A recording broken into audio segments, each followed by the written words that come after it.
Why, hello there. I'm Sin. We're in the Book Nook, and today we're going to talk about the second book in a fantasy duology, and this is A Curse Carved in Bone by Danielle Jensen.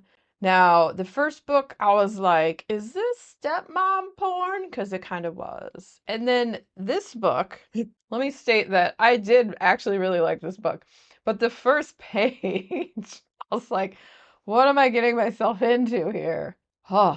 The first page is like everyone's on a boat and everybody's throwing up all over the place. Mostly overboard, some on the boat, just like a boatload of barf. And I was like, oh, gross. Why? Why did that have to be my entry into this story? So, anyway, what has happened in the second book is that Freya, born in fire, of two gods' bloods, which is Hlyn and Hel, has been captured. And there's this whole freaking prophecy that's around her. So everybody's trying to capture her because the person that controls the Shield Maiden's fate unites the kingdoms and da da da da da. And there's this whole thing about the hundreds and thousands of people being killed on the battlefield, this, that, and the other. So that you got all these warring kingdoms, and the two main ones were these two kingdoms of Scotland and Nordland. And so you have King Snorri and King Harold, and they both want to control the Shield Maiden. So everybody's out to get this woman and her powers for their own evil devices. And so she's being taken currently by Harold, but it turns out that Snorri had been lying this whole time, and there was all these lies and deceit.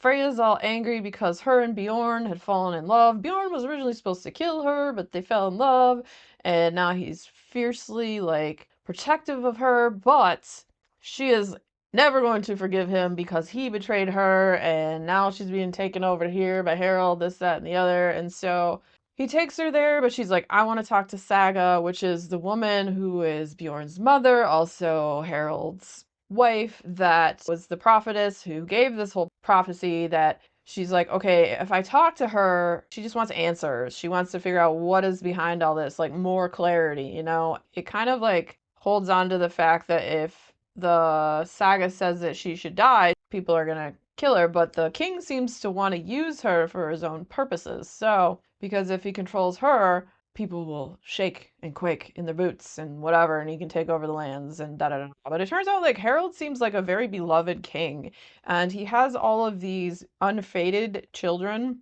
who are adults now, but they unfated means that they can change fate.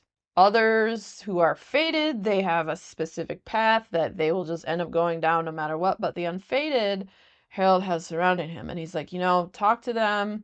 Don't take my word for it. I know you don't trust me or any of that, this, that, and the other. See what they tell you about me. Make a decision for yourself from there. We're not holding you in a dungeon. Da da da da da. You can go see Saga. Bjorn will accompany you, and she doesn't want to accompany Bjorn. She hates Bjorn.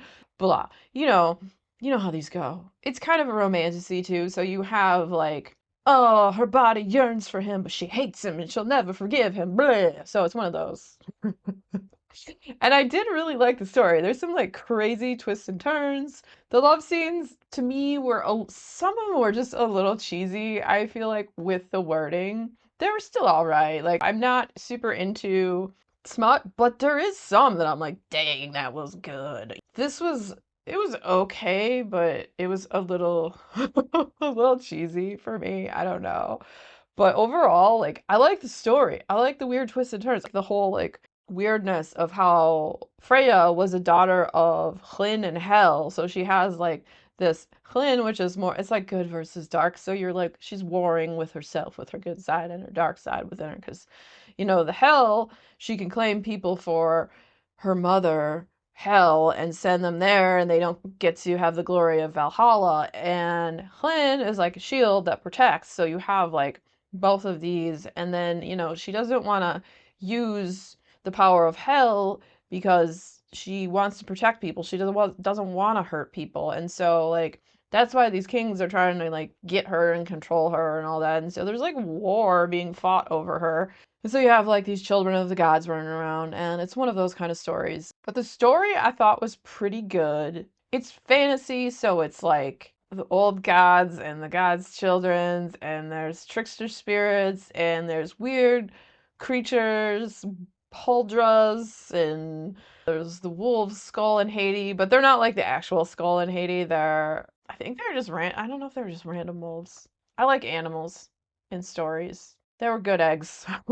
Skull in Haiti. They're not the ones who eat the sun and the moon or whatever they do. I don't know my lore super well with all of that. There's action, adventure, romance, lust, a lust for power, a lust for lust, weird stuff happening, Freya warring within herself with like her good versus evil nature and like how to come to terms with that and like how to realize that, oh, hey, maybe she could control her own fate or cutting the cords of fate that so bind her and all that stuff. Yeah, I thought it was a pretty good end to the duology.